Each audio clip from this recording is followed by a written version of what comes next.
Alors, bonjour tout le monde. C'est avec un grand, grand, grand plaisir que je reçois Marie-Sophie Guillemette. Merci Marie-Sophie d'avoir accepté mon invitation. Ah, merci à toi. Je suis tellement contente d'être là.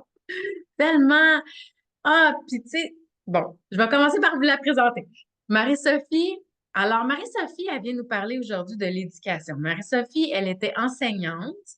Et pendant la pandémie, Marie-Sophie a décidé que les choses devaient changer, devaient se transformer, puis c'est une instigatrice de changement dans le système éducatif qu'on connaît. Puis là, évidemment, elle porte tout ça sur ses épaules en ce moment, Marie-Sophie. Fait que je vais la laisser parler de son histoire, puis je vais la laisser aussi parler de qu'est-ce qu'elle a décidé de faire, puis à qui elle a décidé de s'adresser. Parce qu'on parle aussi d'école à la maison, mais évidemment, il va y avoir plein de questions qui vont émerger de ça. Fait que tout d'abord, Mère Sophie, dis-nous, un peu d'où tu viens, ton histoire, puis les différents éléments déclencheurs là, qui t'ont amené à ce que tu fais maintenant. Je vais essayer de te résumer ça le plus simplement possible parce que on pourrait parler de mon histoire pendant très longtemps, rapidement. Mais moi, j'ai toujours travaillé auprès des enfants. Donc, dès mon jeune âge, j'ai toujours aimé être en contact avec eux. Et ceux qui ne le savent pas, mais moi, j'ai été éducatrice avant d'être enseignante. Fait que je passais par les 0-5 ans. Ensuite, j'ai fait mon cours en enseignement. J'ai enseigné pendant 8 ans dans le système à des 5e années. Je me suis spécialisée en milieu défavorisé parce que j'ai un petit profil Mère Teresa, travailleuse sociale. Donc, moi, j'aimais beaucoup, au-delà de l'éducation, vraiment s'assurer que les enfants mangeaient bien, s'habillaient, qu'ils étaient dans un univers affectif réconfortant. Donc, moi, j'aimais beaucoup cette clientèle-là. Mais je t'avouerai que dans le système public actuellement, et même quand j'étais dans ma pratique, que c'était pas évident de répondre aux besoins de tous les enfants, que ce soit au niveau éducatif, mais au niveau affectif également, parce que ben, l'aide arrivait au compte-gouttes où on n'avait pas d'aide dans nos classes pour s'assurer que tous nos cocos puissent bien progresser dans leur cheminement scolaire. Donc, je te dirais que je travaillais du 50, des fois du 60 heures semaine facilement pour m'assurer que je donne la bonne éducation à tous les enfants, que je personnalise, que je fasse de la différenciation. Ça veut dire que je m'assure que chacun des enfants puisse bien progresser. Et ça commençait à être un peu difficile à porter, tout ça, toute cette implication-là, tout ce temps-là. Mais j'étais passionnée, puis je suis encore passionnée par l'enseignement. J'adorais ça, puis j'aime ça encore quand je suis en contact avec les enfants. Euh, mais j'étais fatiguée. J'avais des petits signes avant-curseurs de burn-out, de dépression. Donc, je pleurais souvent. Je me demandais comment j'allais faire pour me rendre à la fin de l'année scolaire. Je ramassais souvent des classes qui étaient en grande difficulté. Donc, je commençais à me poser des questions sur le fait de passer 20, 25, 30 ans dans le système, puis de continuer comme ça. Donc, ça a été un premier point de rupture que je me suis questionnée à savoir si je voulais continuer dans cette voie-là, personnellement, mais capable de donner le meilleur de moi-même, mais je commençais à avoir des difficultés. Et là, moi, je suis tombée enceinte en 2018.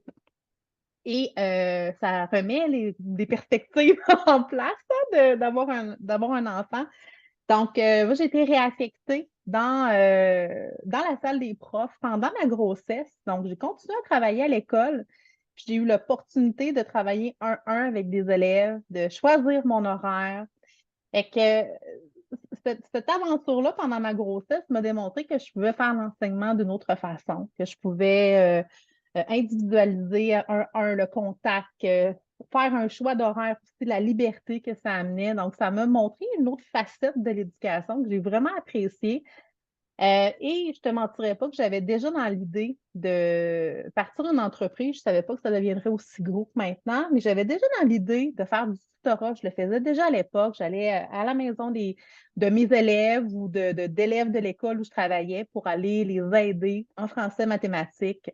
Donc, je faisais déjà ça. J'avais une page Facebook, une centaine de personnes sur ma page Facebook à l'époque, 2018-2019. Fait qu'il y avait déjà une graine de semer pour l'entrepreneuriat. C'est quelque chose qui me fascinait déjà. Fait qu'il y avait comme tous les éléments avant justement de partir mon entreprise qui a fait en sorte que il a fallu que je fasse des choix à la base pour moi.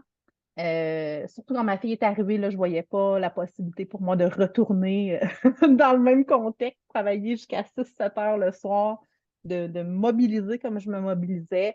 L'appel d'entrepreneuriat aussi était fort. Donc, moi, le point tournant pour moi, ça a été la pandémie. Quand la pandémie est arrivée en mars 2020, j'ai naïvement, c'est le dire de cette façon-là, proposé les services via ma page Facebook, il y avait 150 personnes à l'époque, pour aider en français mathématiques. Donc, j'ai annoncé que je faisais un Zoom dans les 2 premières semaines de confinement en mars 2020. Puis, après quelques jours, j'avais 200, 300 élèves qui se connectaient en même temps en quatrième, cinquième, sixième année. Et je faisais vraiment des activités ludiques, là, dans le plaisir, de rattrapage français-mathématiques, parce qu'on pensait vraiment que c'était 2 semaines à l'époque. Finalement, ben, tout s'est enchaîné. J'ai été chercher des collègues, des amis, j'avais pas de structure. Donc, moi, ça a démarré, entre guillemets, en force, rapidement, dans un besoin criant. Et là, j'ai vu les possibilités qui se sont ouvertes pour moi à ce moment-là. Fait que j'ai décidé de saisir cette opportunité-là, de dire, OK, parfait, on va partir une entreprise. Fait que j'ai parti vraiment de la base, d'aller chercher des enseignants, des amis. J'ai construit, j'ai co-créé cet univers-là. Et c'est seulement 1 an plus tard que l'école maison s'est pointée le bout du nez dans ma vie. Moi, j'étais pas une fille qui... j'avais des gros préjugés envers l'école maison. Vraiment, là, c'est c'est étonnant, mais j'avais des gros préjugés. Je trouvais ça menaçant. Je connaissais pas ça, en fait, du Mhm. tout, les méthodes alternatives. Pour moi, un enseignant, ça se devait d'enseigner. Et les parents ne pouvaient pas nécessairement le faire. Donc, j'avais vraiment un discours qui était pas nécessairement en faveur de l'école maison. Fait que moi, c'est en 2020 que j'ai parti de l'entreprise et c'est en 2021 que j'ai décidé de quitter le système. Donc, moi, j'ai pris une année sans solde supplémentaire avant de démissionner en mars 2021. Et c'est à cette époque-là qu'une personne dans mon équipe, une enseignante au secondaire, Amélie, faisait l'école et fait encore l'école maison à ses 4 enfants. Donc, elle m'a expliqué, puis là, ça avait une crédibilité pour moi puisqu'elle était enseignante.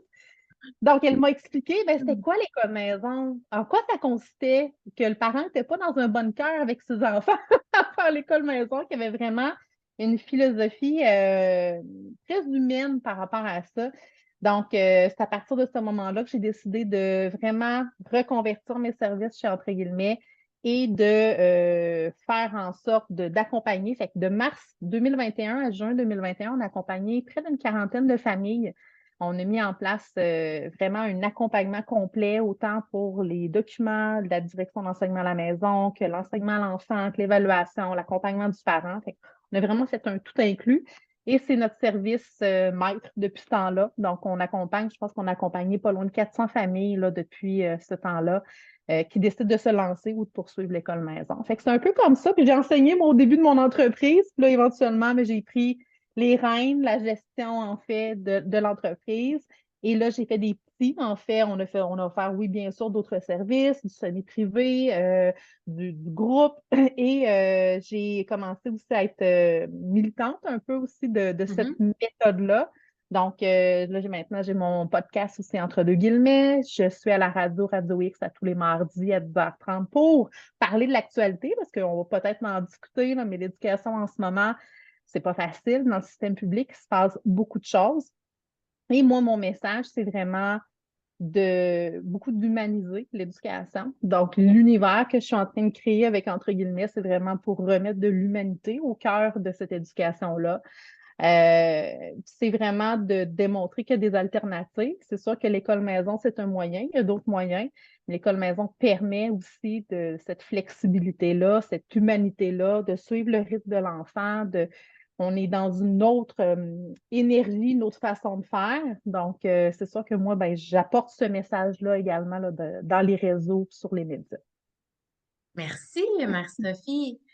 Donc, entre guillemets, tu sais, c'est son entreprise, ça, je ne l'ai pas nommé Oui, d'emblée, je suis désolée, mais donc, oui, entre guillemets, si vous la cherchez, vous allez oui, sur son entre site web, guillemets.ca, très, très, très facile. Tout est là. tout est là. Là, j'ai une question pour toi. Alors là, parce qu'il y a différentes entrées, de ce que je Oui. comprends. Alors, les services que tu offres, est-ce que c'est d'accompagner le parent à offrir l'école à la maison? Est-ce que le parent qui envoie ses enfants au public, mais qui veut comme s'assurer que l'enfant soit à niveau, puis comment t'aides ces gens-là, puis qui viennent te voir? Mais c'est toutes les portes d'entrée, en fait. Fait qu'on Mhm. peut y aller de cette façon-là. Fait que c'est autant les parents, je te dirais que c'est des parents, tu sais, quand les parents sont intéressés pour l'école maison, aimeraient le démarrer, trouvent que c'est fastidieux comme tâche, qu'il y a beaucoup de choses à penser, ne savent pas trop comment faire pour les documents, est-ce que c'est légal? Tu sais, ils ont 1 million de questions. Fait que souvent, ils vont se diriger vers nous, un, pour venir chercher des réponses, puis deux, pour savoir comment on peut les accompagner. Fait que nous, on a la porte d'entrée de l'école maison, que ce soit les familles qui débutent, les familles qui poursuivent leur aventure. Nous, on va dans ce forfait-là, parce que c'est des forfaits pour l'école maison, on va venir enseigner à l'enfant, accompagner le parent également, faire l'évaluation. Donc, on va vraiment offrir un 360 de tout ce que la famille a besoin dans n'importe quelle matière, toutes les formules, tous les profils. Nous, on a des enfants qui arrivent avec des retards d'apprentissage, des enfants qui ont de la douance, on a des enfants qui ont du stress, de l'anxiété, qui ont vécu de l'intimidation, qui vont faire du décrochage scolaire. Donc, plus de 80 de la clientèle école-maison vivent une situation X. Il y en a des parents qui voyagent. Fait qu'on a vraiment tous les profils. Fait qu'il y a, la plus grande porte d'entrée chez nous, c'est vraiment l'école-maison. C'est sûr qu'il y a des enfants également qui sont dans le système, qui ont besoin d'un soutien supplémentaire. Donc, que ce soit en français, mathématiques, préparation d'évaluation. Donc, continuent d'aller à l'école dans un établissement, mais ils viennent chercher un support supplémentaire, du tutorat qu'on peut appeler. Donc, il y a cette porte-là aussi chez nous. Et il y a des cours de groupe. Donc, nous, on spécialise beaucoup dans l'individuel. Donc, nos cours sont surtout privés. Mais non, on a aussi établi des cours de groupe. Donc, avec tout ce qui s'est passé avec les grèves, il s'est passé un paquet de choses dans l'éducation dans les dernières années. Fait qu'il y a des enfants qui ont pris du retard et qu'on vient vraiment réviser, consolider avec l'enfant par formule de groupe. Il y a des parents qui préfèrent cette formule-là aussi pour faire une continuité des apprentissages, s'assurer que les notions sont bien comprises pour la suite de leur parcours. Donc, on a comme diverses portes d'entrée, puis ça, c'est vraiment pour nos parents et nos élèves. J'ai une autre porte d'entrée, si tu veux que j'en parle, Oui, vas-y. avec les enseignants. Donc, moi, dans le fond, ce qui est arrivé, c'est que j'ai eu beaucoup d'enseignants, des amis aussi, enseignantes, qui ont cogné à ma porte, qui ont dit: Mère Sophie, je suis fatiguée, je suis au Mm. bout du rouleau, ça va pas bien, je t'avais de partir en burn-out. Comment tu as fait, toi, pour partir? Tu sais? Comment tu as fait pour construire ton entreprise, puis faire du tutorat, puis accompagner les élèves, les parents? J'ai envie de faire ça aussi, mais je sais pas comment. Fait que ça a germé, hein, cette idée-là. Puis, je te dis ça, j'ai des frissons, là. Ça a germé beaucoup, cette idée-là. Puis, je me suis dit, mais pourquoi pas montrer les étapes que moi, j'ai franchies, qu'est-ce que j'ai fait, puis démontrer comment on fait pour devenir travailleur autonome, c'est quoi les étapes, comment on fait pour lancer un service, une offre de service, tout ça. Fait que, tu sais, les bases un peu de l'entrepreneuriat, plus à titre de travailleur autonome, soit un projet parallèle ou vraiment de quitter le réseau public et de partir à son compte. Et la formation de l'Odyssée est arrivée de cette façon-là, parce que je me suis dit, c'est tout un Odyssée de prendre la décision, parce qu'un enseignant, ben, on se caractérise énormément, puis on se définit beaucoup par notre profession. Donc, Mhm. s'imaginer faire autre chose, c'est pas facile de s'imaginer qu'on va faire autre chose que d'être dans une classe, d'enseigner. Donc, moi, je veux leur prouver qu'on est capable de continuer à enseigner, mais selon nos valeurs, selon nos termes, à notre façon, avec le service qu'on a envie, avec notre personnalité. Donc, ça, c'est une autre porte d'entrée chez Entre guillemets que j'accompagne les enseignants ou tout professionnel d'éducation qui veulent se lancer en entrepreneuriat, autant avec une formation autonome qu'avec du groupe ou du privé. Fait que j'ai vraiment plusieurs formules là, pour les accompagner. Fait qu'en fait, je suis en train de refaire le monde de l'éducation, Oui, mais de façon entre guillemets, en fait. tu sais, ça parle énormément de ce qui se passe dans nos écoles. Le service que tu offres, c'est la résultante, en fait, de ce qui s'en vient pour la suite. Puis c'est un Oui, peu dommage de voir que, moi, j'en rencontre des professeurs qui sont au bout du rouleau, qui pleurent le soir, qui veulent aider, c'est une vocation, ils oui, veulent être là pour leurs élèves, mais à un moment donné, c'est comme juste trop. c'est trop. Ah, c'est C'est trop. trop. Les gens, Les- je pense que tu sais, je veux remettre les lettres de noblesse à la Ouais. profession enseignante. Je pense que les gens, ça fait partie de ma mission aussi dans mon podcast, puis à la radio. de valoriser la profession enseignante, puis de démontrer mais c'est quoi le quotidien d'un enseignant, c'est quoi tous les chapeaux qu'un enseignant porte. Je ne Mm. dis pas que les autres professions ne sont pas difficiles, je ne dis pas qu'ailleurs, il y a pas de difficultés, mais je veux juste mettre en lumière que les enseignants, il faut qu'on soit vraiment multitâches. Puis c'est Oui. ça qu'à un moment donné, ça devient difficile parce qu'on est formé pour enseigner. Mais quand on fait la majorité du temps des tâches connexes, la gestion de classe, à un moment donné, ça devient pesant parce que nous, ce qu'on veut, ben, c'est planifier, enseigner, corriger, puis s'assurer que nos enfants progressent. Mais c'est même pas 20 de notre tâche. Puis c'est ça qu'à un moment donné qui devient frustrant parce qu'on va faire de la surveillance, on va faire des suivis avec la DPJ, avec la direction d'école, les dossiers d'élèves, on va faire des photocopies. Tu sais, on va faire beaucoup de tâches qui, bon, entre toi et moi, qui sont plates à faire. Sont nécessaires, mais qu'en grande quantité, quand on n'a pas de soutien, qu'on n'a pas d'aide, c'est ça la grande maladie, en fait, du système scolaire en ce moment, c'est le manque de soutien aux enseignants pour être en mesure de mener tout ce qu'on a à mener au quotidien, en fait. Mm. Fait qu'à un moment donné, ce qu'on se rend compte, c'est qu'on a une petite partie à enseigner, mais c'est ce qu'on aime le plus faire. Quand on part son projet, comme j'ai fait, Mm. je ne fais pas du 100% tout ce que j'aime, mais il y a une grande partie, surtout au début, moi que j'enseignais encore, mais la majorité du temps, je faisais ça, l'enseignement. Tu sais. Puis il y Mm. avait je suis allée chercher des outils et du support pour m'assurer que je reste dans ma zone de génie, dans l'endroit où je suis confortable. Puis c'est ça que je dis à mon équipe enseignante, tu sais, on manque tellement de valorisation dans le système. Tu sais, les directions sont débordées, les centres de services scolaires sont débordés. Fait qu'on on n'a pas cette valorisation-là qu'on devrait donner à nos enseignants qui sont sur le front, en fait. C'est eux qui, qui s'assurent du cheminement. Fait qu'il y a beaucoup de frustration, beaucoup de colère, beaucoup de déception qui émanent là, du corps enseignant en ce moment. On l'a vu avec les négociations qui ont mené à quoi? Ça, c'est un autre, un autre dossier qu'on pourrait en parler, mais Ouais.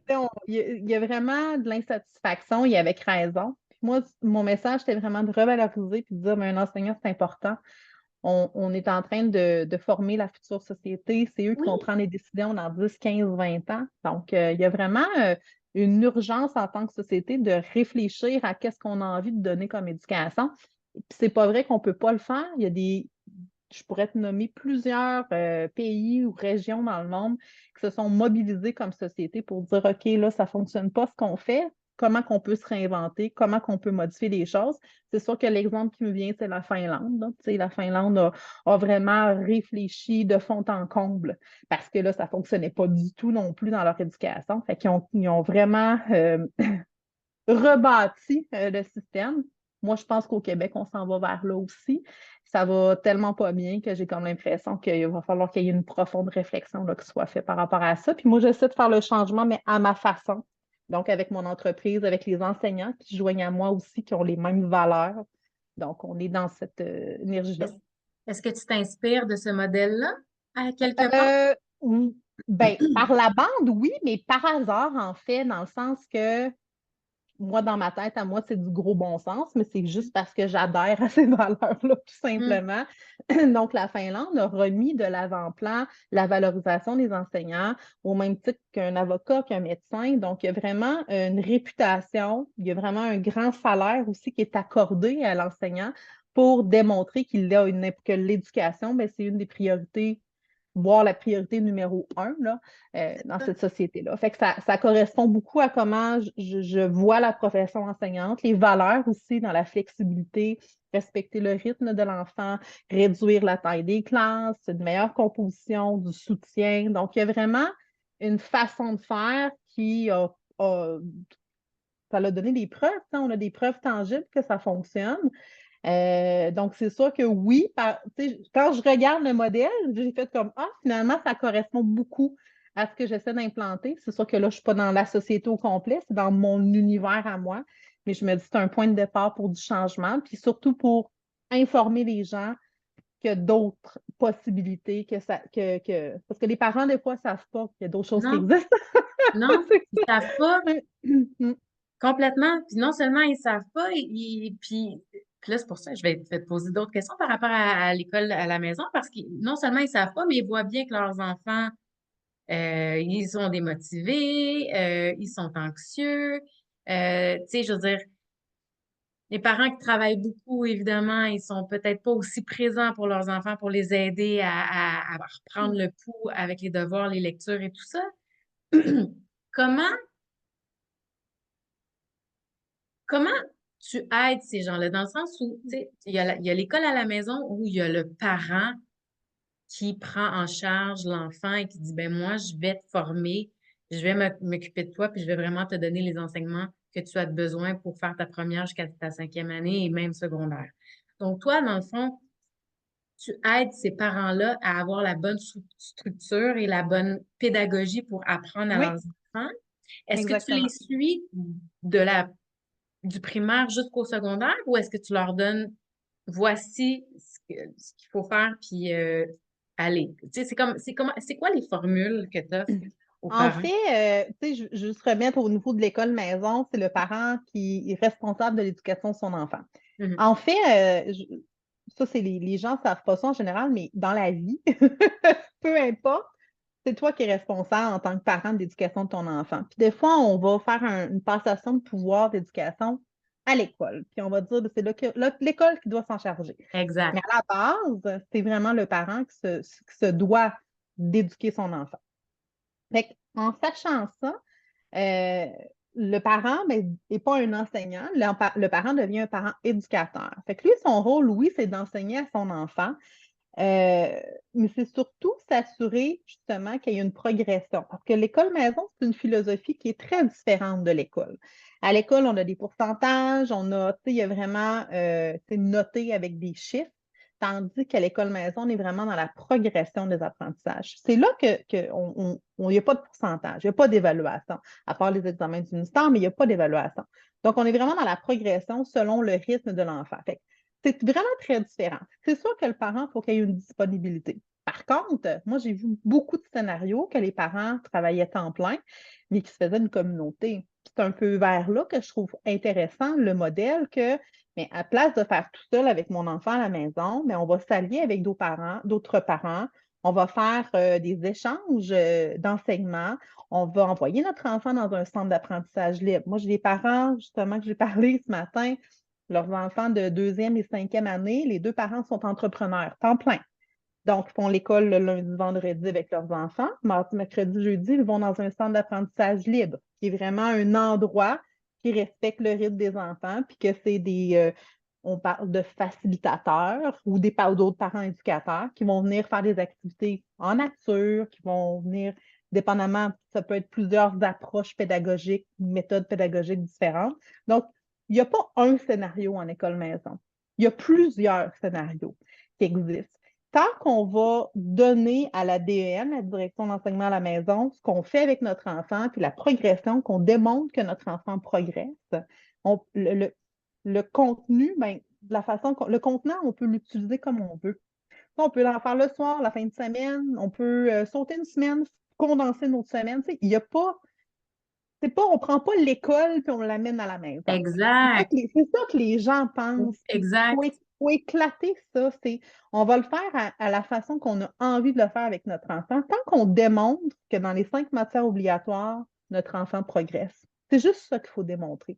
Fait que quand on part de ça, là, quand on comprend la philosophie, mais qu'il y a plusieurs scénarios, là, c'est plus facile de dire, ah, ça peut peut-être se faire dans ma famille. Moi, j'ai des familles qui voyagent également.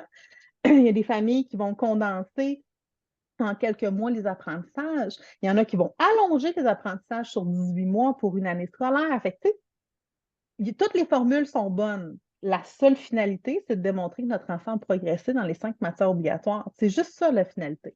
Et que ça donne vraiment une latitude incroyable pour nos familles. Euh, donc, les parents qui disent, oui, mais moi, je travaille, oui, mais il y a quand même possibilité de le faire. Il faut de l'organisation, de la planification. C'est là que notre équipe intervient. Nous, Ah, c'est là que notre équipe intervient. Planification, organisation, le matériel, quelles notions enseigner à quel niveau. On peut donner des trucs sur les méthodes, sur les stratégies d'apprentissage, ce qui s'en vient l'année suivante, comment évaluer son enfant. Donc, nous, on va venir donner du support aux parents éducateurs. C'est vraiment ça parce que nous, on connaît la progression des apprentissages, on connaît les compétences, on sait les finalités d'évaluation, on connaît les examens du ministère. On a ce bagage-là comme enseignant, cette expertise-là. Donc, on vient outiller le parent pour qu'il fasse bien son travail auprès des enfants. Est-ce que ça veut dire qu'on peut l'accompagner pour enseigner à son enfant? Tout à fait. Un Ouais, parent qui dit, moi, en mathématiques, là, ça ne marche pas du tout. Mais nous, on va venir enseigner en mathématiques, mais le parent va être au courant de ce que l'enfant a appris. Le parent, il va peut-être faire de l'exercisation, de la modélisation sur des choses que nous, on va avoir appris à l'enfant. Donc, on devient vraiment partenaire, collaborateur avec le parent éducateur pour amener son enfant à progresser. Fait que nous, on les suit toute l'année. On peut les suivre 1 an, 2 ans, 3 ans. J'ai des gens qui commencent première, deuxième année, qui vont faire quelques années. Mais il y a d'autres parents qui disent, ben nous, on veut essayer 1 an, on veut essayer une demi-année. Fait qu'il n'y a pas de permanence à l'école maison. On peut faire 3 mois, 6 mois, 1 an, 3 ans, tout le primaire, tout le secondaire. Fait qu'il n'y a pas de, il y a pas de balise par rapport à ça. On fait le moment on fait un essai, voir si ça fonctionne dans notre famille. On se donne le temps de s'installer, de mettre en place des choses. Mais ce discours-là, on ne l'entend pas. Parce qu'on est dans une société que tout va vite, dans une société que, bon, l'école commence à 8 heures, finit à 3h15, 3h30. Tu sais, on a une structure qui existe. Fait que d'éclater cette structure-là, ça peut être épeurant. C'est qu'est-ce que je vais faire? Qu'est-ce que mon enfant va faire le reste de la journée? Il va apprendre 1 heure et demie. Mais qu'est-ce qu'il va faire le reste de la journée? Ben, on vit notre vie. On vit notre vie. On va faire des activités avec d'autres parents éducateurs. Moi, j'avais des clubs de ski alpin. Il allait faire du ski alpin tous les jeudis après-midi, aller au musée, aller à la bibliothèque. Tu sais, je veux dire, on vit notre vie le reste du temps. et c'est tellement intéressant. Fait que si je comprends bien, l'école à la maison, la façon dont ton entreprise fonctionne, c'est un accompagnement en privé avec chacune des familles. C'est pas du Oui. groupe. Le groupe, ça intervient dans le tutorat plus. Oui, exactement. Ouais. Parce qu'on éventuellement, on est en projet pilote pour venir coordonner plusieurs familles qui font l'école maison. Là, c'est intéressant, tu sais, de faire des activités, je sais pas, de stratégie d'écriture, de lecture, peu importe, avec des enfants de même niveau. Oui, on est en train d'installer ça. C'est sûr que là, notre expertise, c'était beaucoup dans le privé parce que c'est la formule qui était la plus accessible, la plus facile à mettre en place. Mais là, vu qu'on commence à avoir un volume d'élèves, de familles qu'on accompagne, c'est ça va faire partie. Mais oui, on se spécialise en ce moment pour du privé et ça va plus rapidement aussi quand on est 1 à 1 avec l'enfant, c'est sûr, là. C'est ça.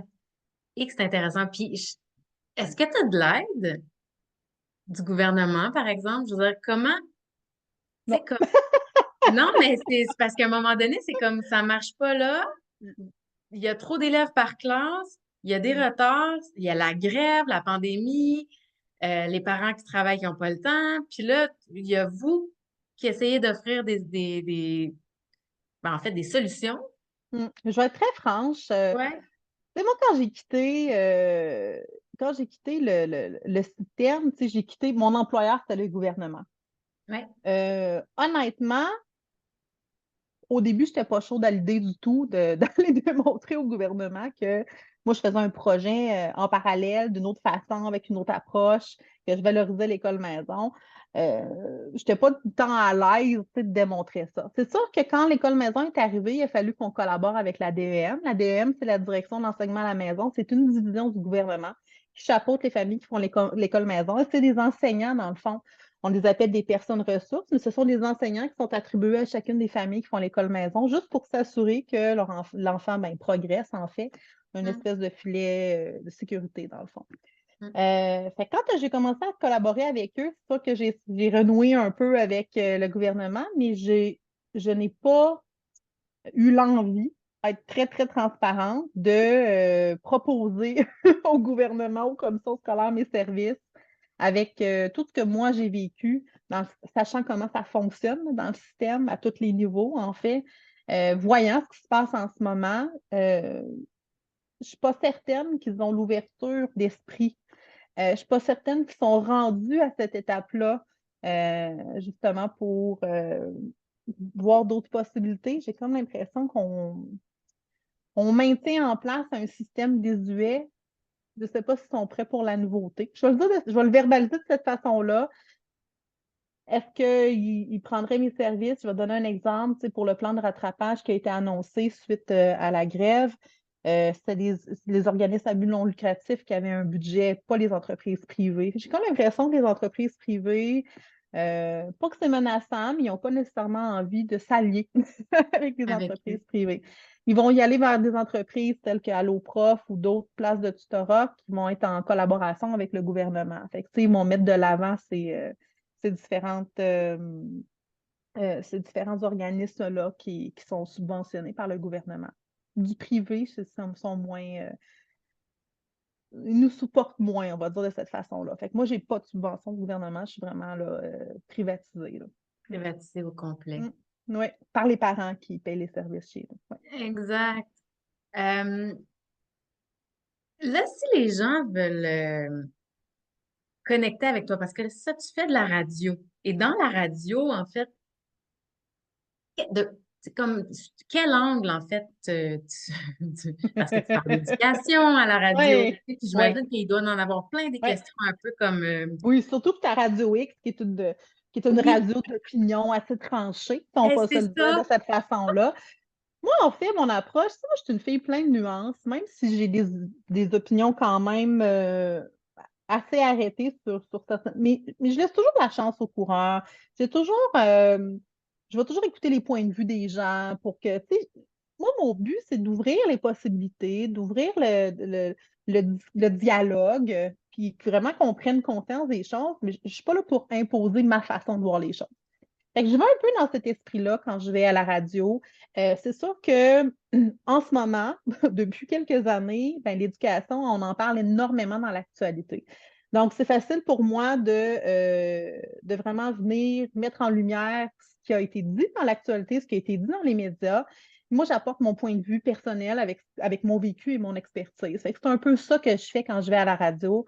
On a parlé beaucoup de la grève, on a parlé du plan de rattrapage, on a parlé d'un paquet de choses. Puis moi, je vais amener mon expérience sur le terrain. Comment moi j'ai vécu, qu'est-ce que j'ai vu. En toute transparence, en n'étant plus au gouvernement, je peux me permettre vraiment de parler en toute transparence. Fait que je parle de comment moi j'ai vécu les choses, ou mes collègues, qu'est-ce qu'ils ont vécu ou qu'ils vivent maintenant en ce moment dans le système. Les familles, qu'est-ce qu'ils vivent en ce moment. Fait que je remets un peu à sa place là, la réalité par rapport à tous les témoignages que j'ai, mais je débat beaucoup de l'actualité. Je trouve ça important, là. Vraiment, mais tellement en plus. C'est à quelle heure les gens peuvent t'écouter à quelle heure, quel jour? Donc, donc c'est à Québec, c'est la Radio X Ouais. 98.1 Choix de Québec. C'est à tous les mardis à 10h30, aux alentours de 10h30, que je pense pour un 20 à 30 minutes. Fait qu'on parle vraiment d'un sujet chaud à toutes les semaines. On ouvre le débat, on ouvre les questions justement pour que les gens se fassent leur propre opinion, peu importe l'opinion qu'ils ont. Mais je pense que c'est une discussion qui est nécessaire là, pour l'éducation en ce moment. Et que tellement que oui. Vraiment, vraiment. Puis, en même temps, les gens qui sont... fait que là, non seulement tu mets de la lumière dans notre société à travers Oui, ce médium-là, oui. les gens qui sont curieux pour l'école maison, à savoir comment ça fonctionne, parce que justement, toi, tu es une professeure, tu avais des préjugés. Je suis certaine que les parents eux-mêmes ont des préjugés envers ça. Fait Définitivement. qu'ils n'osent pas. Fait que j'imagine que tu dois en parler sur ton podcast. J'imagine que sur ton J'en parle YouTube. beaucoup, C'est quoi ça? j'en parle beaucoup sur ma page Facebook.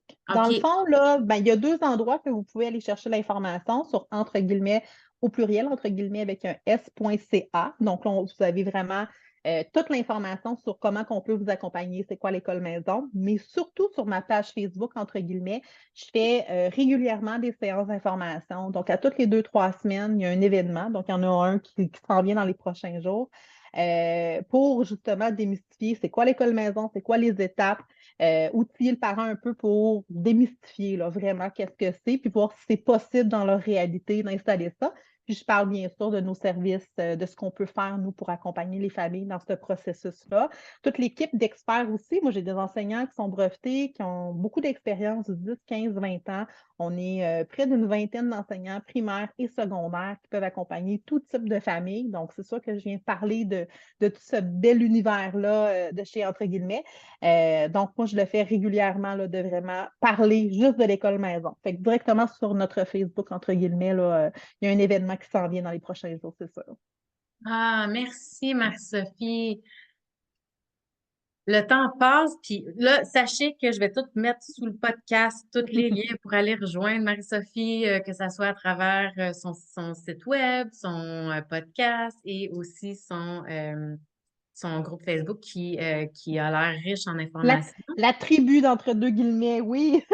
Parce que moi, j'ai entre guillemets, mais tout ce qu'on parle, mon podcast, c'est entre deux guillemets, ma tribu, c'est entre deux guillemets. Donc, ça, c'est vraiment pour qu'on puisse discuter, débattre. J'annonce aussi un peu qu'est-ce qui se passe en ce moment dans l'éducation. Je parle d'actualité, je pose des questions. Donc, on est vraiment une belle communauté on essaie de trouver un peu des solutions dans ce qui fait pas de sens en ce moment dans le domaine de l'éducation. C'est vraiment Exact. Puis ça. j'imagine, est-ce que les parents, c'est-tu aussi un endroit où les parents peuvent comme connecter justement pour ceux Oui, qui tout le vivent la monde, même parents réalité? et enseignants, on est vraiment tous mélangés parce que mon objectif, c'est, je ne veux pas diviser, je veux vraiment unifier, puis remettre l'humanité à travers tout ce qui se passe en ce moment, puis vraiment de trouver des solutions. Oui, c'est beau de discuter, mais à un moment donné, tu sais, c'est comment qu'on peut faire la différence en ce moment. Moi, je le fais par l'entremise, entre guillemets, par mon entreprise, mais j'ai d'autres personnes qui sont dans cet univers-là, qui essaient de trouver des solutions. Fait que je pense que si chacun fait son bout de chemin, on va être capable ensemble de démontrer, peut-être, mon grand souhait, mon grand rêve, c'est de démontrer au gouvernement, puis de démontrer au système en ce moment qu'il y a d'autres possibilités, puis qu'il y aurait avantage à écouter les gens sur le terrain ou les gens qui vivent des choses particulières pour vraiment s'ajuster le plus possible à notre réalité, à la réalité des parents, à la réalité des enseignants. Donc, j'espère vraiment que tout ce que je vais faire, tu sais, je fais des conférences également, je vais être au Salon de l'apprentissage au mois d'avril, je vais être dans plusieurs endroits justement pour démystifier l'école maison. Mais l'école maison, c'est un prétexte pour moi de faire le changement beaucoup plus grand que l'éducation, en fait. Non, c'est Fait que ça. c'est un prétexte de changement de paradigme, de paramètres, d'élever la conscience. On est là, là. On est vraiment là. Alors, Mm. ça serait quoi notre souhait à tous ceux qui nous écoutent à, entre guillemets, puis à ce qui s'en vient pour toi? Qu'est-ce que tu auras un besoin ou est-ce que tu as une vision que tu as envie de nous partager de ce qui s'en Ouais. vient, ce qui monte? Ben, en fait, ce qui montre, là, c'est vraiment que vous avez le pouvoir de créer votre propre réalité. Tu sais, dans l'éducation de votre enfant, mais dans votre vie aussi au quotidien. Des fois, on va adopter des règles qui ne nous ressemblent pas. Des fois, on va adopter des patterns, des paradigmes qui ne collent pas à nos valeurs, qui ne collent pas à ce qu'on veut léguer à nos enfants. Puis moi, je poserais la question aux parents, qu'est-ce que vous voulez pour l'éducation de votre enfant? Qu'est-ce que vous voulez vivre pour votre vie puis pour la vie de votre enfant? Donc, en se posant ces questions-là, c'est de s'ouvrir à d'autres possibilités de qu'est-ce qui nous a été enseigné, puis qu'est-ce qu'on adopte, des fois malgré nous. Fait que c'est un peu ça, cet éveil-là de conscience pour saisir les possibilités qui existent. Puis moi, je suis une créatrice de possibilités. C'est un peu ça que je fais là, avec mon univers d'entre guillemets. Wow! Merci, Marie-Sophie. Merci à J'ai, toi. mais, tu sais, puis on va les laisser justement, ceux qui nous écoutent, puis les parents réfléchir à ça parce que on est à l'ère d'un nouveau monde, on le sait, on le Yes. sent. Tout Mm. est en train de basculer et c'est important justement de laisser émerger cette intelligence-là qui nous habite, puis cette Mm. intelligence-là dans laquelle on baigne pour dire, Et ben OK, voilà. à- on met à terre ce qui a été, puis on crée quelque chose de nouveau qui est beaucoup plus aligné à Exactement. l'être humain, tu sais. Exactement, parce que Oh, wow. l'humanité, c'est important de le remettre au cœur de nos décisions. Peu importe les décisions qu'on prend, tu sais, je veux dire, on est d'humain à être humain. Il faut le remettre à l'avant-plan. C'est important. Puis moi, ma valeur principale dans l'entreprise, entre guillemets, c'est l'humanité, les connexions, l'humanité. Donc, c'est ce qui est, selon moi, le plus important. Fait que oui, bonne réflexion par rapport à ça. Fait que je remercie tout le monde d'avoir été là, puis moi, je te retrouve de l'autre côté de l'enregistrement.